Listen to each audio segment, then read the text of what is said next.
तर आज खूप स्पेशल पर्सनसाठी स्पेशल केक बनवायचा होता.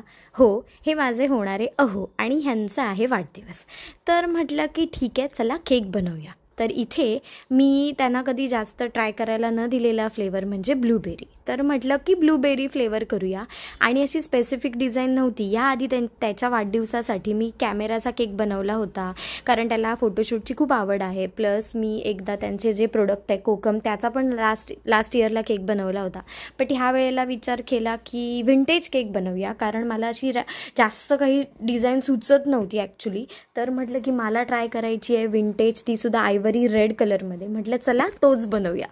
आणि इथे मी त्याच पॅटर्नमध्ये केक बनवला आणि ह्याचा फायनल लुक खरंच खूप सुंदर आला. मला पण आवडला आणि बाकीच्यांनासुद्धा आवडला आणि ब्लूबेरी फ्लेवरसुद्धा टेस्टला सगळ्यांना खूप आवडला.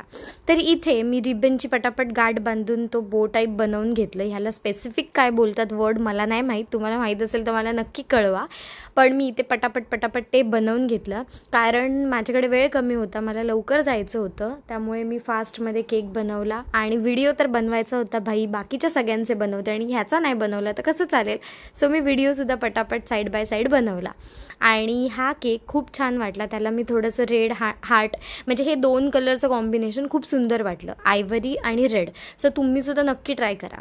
त्यानंतर मी त्यांच्याकडे गेली. ही माझी फ्युचर फॅमिली आणि मी खूप खुश असते जेव्हा कधी जाते. मला खूप छान वाटतं त्यांच्यासोबत आणि सगळे अगदी छान असतात, एकदम कूल असतात. तर इथे प्रॉपर जे टिपिकल टाईप बड्डे सेलिब्रेशन व्हायचं ना, अगदी तसंच झालं, मराठी लोकांचं बड्डे सेलिब्रेशन. आणि त्यानंतर जेवण वगैरे सगळंच खूप छान पद्धतीने आम्ही केलं. तर तुम्हाला केक कसा वाटला